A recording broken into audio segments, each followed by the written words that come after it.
experiences that we offer for our children. Let me talk to you about Ray Nance. Last year he was the New Mexico Teacher of the Year. He came with us when we opened. I knew him down in Carlsbad, and for some reason he took a $10,000 less year salary to come work with us. We might be onto something. We might be doing something right. So he came to work with us, and he asked his freshman engineering class just this last year. He said, as a cumulative reflection, ladies and gentlemen, I want you to reflect on what you would, you've looked at the 4 years of classes you're going to take here at the Academy, freshmen. Tell me, what do you think are some of the more important lessons you're going to learn if and when, the zombie apocalypse were to happen? If we do have zombies, I'm tripping you, by the way. I'm sorry. What lessons do you think the ASQ Academy is going to teach you that's going to be the most important lessons to fight the zombies? Now, why did he pose the question like that? To relate. You see, if we keep teaching our lessons to our children in the ways that we think are important to us, now there are important lessons, and they are important, but they're important to us.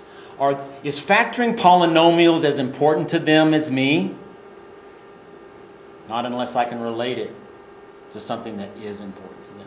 And show them how that quality of product produced or design or utility has some connection to their life. The engagement will raise if you do that. The engagement won't if you don't. Listen. In the 21st century, we have different people, different clients walking into our classroom. Clients. Did you hear me say that word? We work for them. We have different clients walking into our classroom. They're postmodern. They're not necessarily disrespectful, but they sure want you to not just tell them, but show them why that's so important to practice. Why do you want me to do 30 problems a night practicing that? Because I get pressure from my parents if I don't? Well, maybe that's a motivator. But we're seeing that not as much anymore. The postmodern needs relevance. If it will help me, you should have heard the reflection of these freshmen.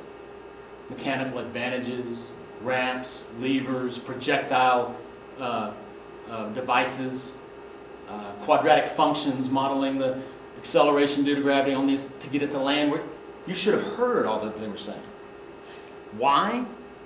Because it related to something. They had a personal interest in fighting the zombies. Thank you.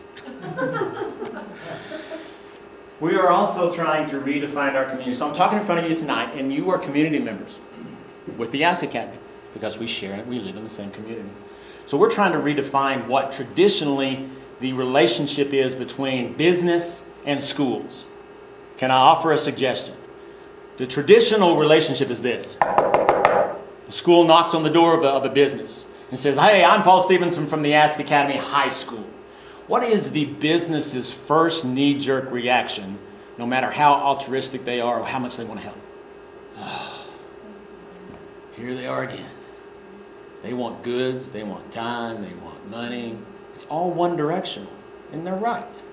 Now, most of you guys work with schools. You're doing great things for lots of organizations across the city because you wish to, because you can.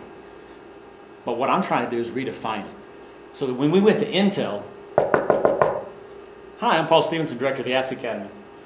What kind of problems are you having come across your engineering desks that we could help you with at the ASQ Academy? That you could bring to our scholars so that they can struggle with it. That you can give them the specs to try to design some solution to a problem that you're really working on. It's real. It's not made up. It's relevant. It's on your desk, and you're working with it. What can you bring our kids to work on and give presentations to you? Hard deadlines. You're meeting that. You're coming to see us. They know it's next Tuesday. They better get on it. Do you see the difference in that kind of relationship? That's more symbiotic, not so parasitic. So that the businessman thinks the ASQ Academy is an outsourcer of work production or idea creation or innovation of thought to my problems. possibly, hopefully improving my bottom line. So we had dozens of Intel engineers over there listening to presentations on problem-solving issues of their problems that they were having on their real desks. We're doing the same thing with multiple STEM partners across our region. We could do the same for you. Now, did Intel take any of the ideas they had and make them real, you think? No. No, they didn't. But they were great ideas. They did, however, spark an understanding from those adults that, man, I've got real future people stepping into my industry in just a few short years, at the age of 13 and 14 and 15, that can talk to me in my jargon, my engineering and design jargon. And if nothing else, when I heard those conversations happening with the professionals in the field and the future, that you can't learn in a textbook. You can't write a textbook that good to have those conversations and what those students are learning. So everybody wins. So what I want to do is redefine it so that everybody wins, not just the school, but the industry wins because they get great idea and they get inspired for the future. We are in good hands, ladies and gentlemen. Believe it or not, we are in good hands. We have incredible kids in our community. The project manager wins. The students win. The academy wins. The community wins. With that redefinition. Let me talk to you about Ashley real quick. We have on campus a research component. So this is one of the ways you can get involved.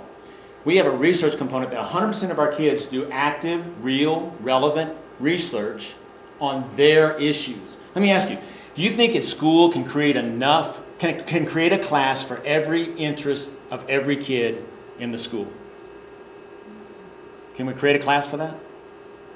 That special interest? Yeah. For every kid? For all 250 kids?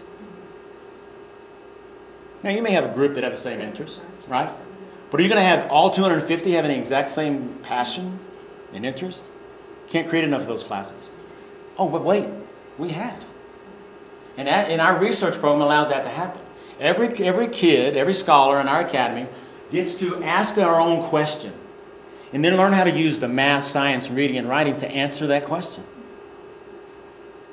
in a research, scientific process. And so whatever that issue, whatever that passion area is, they have a class created for it that's going to help them find an answer. So what that does, what they did to Ashley last year, she was a sophomore, just entered our academy, coming from another school. We told her that, and she cocked her head and wasn't quite sure she understood that. Because she has a passion for animals. And we had a veterinary science course at our academy. None of the other schools did. And because of that, she came. And she was allowed to do research. And she asked me, we had this conversation. Mr. Stevenson, I think I've been lied to. Lied to? Ash, what have you been lied to? I think I've been lied to for years about my dogs. See, my question is, do animals see color? Because she felt they did. She started doing background research. She designed her own research project. And to answer her questions, do dogs see color? That was hers. It wasn't my question. We have our questions. We ask our questions. We've got to get our kids to ask questions. Again, when they're in first grade, they ask thousands. By the time they get to us, they don't ask them anymore. We've got to get them to ask questions and then learn how to answer those questions in trustworthy ways, quality ways. You feeling me on this? This completely changed this young girl's life. She now tutors. Her math scores are going up. Her ACT scores are going up. She has universities in mind that she wants to go to. Veterinary science is in her future because it's her passion, and she's now been equipped to get there. Because she had an academy that went to and said, hey, your voice is valuable. What you have interest in is important. Let me show you how my standards of math, which you don't have to love, Carpenters or framers, you don't see them as you drive by caressing affectionately their hammer. They don't love their hammer. They just know how to use the tool. Math is a tool. Ashley's learned that. She's using math to answer her questions.